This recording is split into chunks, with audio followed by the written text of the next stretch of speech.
শীতকালে শীতের সবজি দিয়ে খুব সিম্পলভাবেই আজকে একটা খিচুড়ি রেসিপি নিয়ে চলে এসেছি তোমাদের সাথে শেয়ার করতে।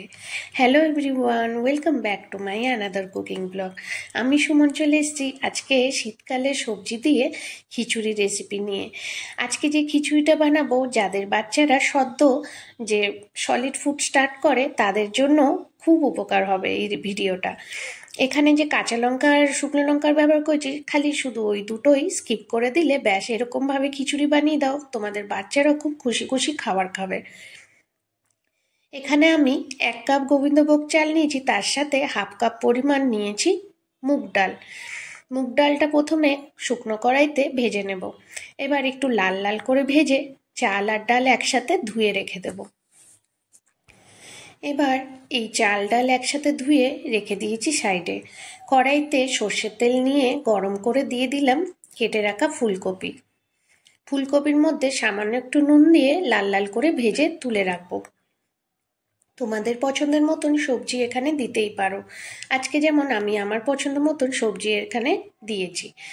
ফুলকপিটা ভাজা হয়ে গেলে তুলে রাখবো। তারপরে ওই তেলের মধ্যেই দিয়ে দেব তেজপাতা, 4টে এলাচ, 2-3টে গোটা দারচিনি স্টিক, আর দিয়ে দেব শুকনো লঙ্কা 3টে। ভালো করে একটু ভাজা ভাজা করে নেব। তারপরে দিয়ে দেব 1 চামচ পরিমাণ সাদা জিরে।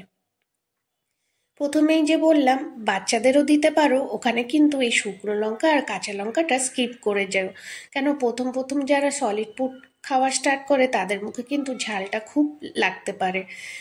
ওই দুটো স্কিপ করলেই পুরো এভাবেই বানিয়ে দিও, দেখবে ওরা খুব খুশি খুশি খাবে। এবার এখানে কিছু সবজি যেমন বিনস, গাজর, বিট, এগুলো আমি একটু বড় বড় সাইজ করে কেটে নিয়েছিলাম। এবার একটু তেলের মধ্যে হালকা ফ্রাই করে নেব। এখানে 1 চামচ পরিমাণ আমি নুন আর হলুদ দিয়েছি। যেহেতু আজকে রান্নায় বিট ব্যবহার করেছি, বিট দিলে কিন্তু যে কোনো রান্নার কালার খুব সুন্দর হয়। ভালো করে একটু ভাজা ভাজা হয়ে গেলে ওর মধ্যে চাল ডালটা দিয়ে দেব। চাল ডালটা দিয়ে ভালো করে একটু মিক্স করে নেব সবজির সাথে।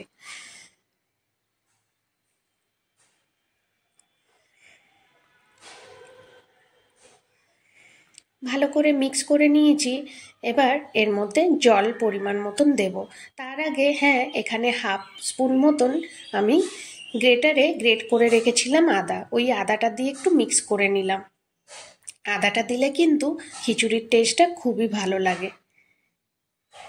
এবার এর মধ্যে জল দিয়ে দিলাম, ওই 1 লিটার পরিমাণ মতন আমি জল দিয়েছি। জলটা দিয়ে ভালো করে মিক্স করে ঢাকা দিয়ে মিডিয়াম আঁচে আমি রেখে দেব। 10 মিনিট পর চলে এসেছি, একটু ঢাকা খুলে মিক্স করে নেব। কেন খিচুড়ি তো একটু ভয় লাগে নিচে যদি লেগে যায়, কিন্তু অত সহজেও লাগবে না, কেন জলটা প্রথমে একটু বেশি দেবে। কেন খিচুড়ি অনেকটাই কিন্তু শুকিয়ে, মানে জলটা শুকিয়ে গেলে কাট কাট হয়ে যায়, ওর জন্য জলটা প্রথম থেকেই বেশি দেওয়ার চেষ্টা করবে। এবার ভালোভাবে যখন দেখবো 80% সেদ্ধ হয়ে গেছে, উপর দিয়ে দেবো 2-3টে কাঁচা লঙ্কা একটু মাঝখান দিয়ে ফাটিয়ে, আর 2-3টে গোটা। এবার মটরশুঁটিগুলো দিয়ে ভালো করে মিক্স করে নেব খিচুড়ির মধ্যে। এখানে আমি একটা গোটা টমেটো ছোট ছোট টুকরো করে কেটে দিয়ে দিলাম। টমেটোটা দিলে কিন্তু খুব টেস্ট লাগে। এবার টমেটোটা দিয়ে ভালো করে মিক্স করে দিয়ে দিলাম ভেজে রাখা ফুলকপিগুলো, দিয়ে আবারও মিক্স করে একটু ঢাকা রেখে 5 মিনিট, তারপরে উপর দিয়ে দিলাম ধনেপাতা কুচি। ধনেপাতা কুচি দেওয়ার পর উপর দিয়ে সামান্য একটু আমি চিনি দিলাম। চিনিটা কিন্তু অপশনাল, তোমরা যারা একটু মিষ্টি পছন্দ করো তারা দিতে পারো, যারা একদমই পছন্দ করো না তারা দেবে না। এবার চিনিটা দিয়ে জাস্ট একটু 5 মিনিট আমি বসিয়ে রেখেছিলাম। এবার ঢাকা দিয়ে আধা ঘন্টা পর চলে এসেছি সার্ভ করতে।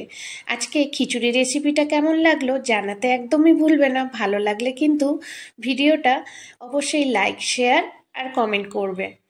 আর আমার চ্যানেলটিকে এখনও অবধি যারা সাবস্ক্রাইব করোনি, সবাইকে অনুরোধ রইল আমার চ্যানেলটিকে সাবস্ক্রাইব করে আমার পাশে থাকবে, আর পাশে থাকা বেল আইকনটিও প্রেস করে দেবে।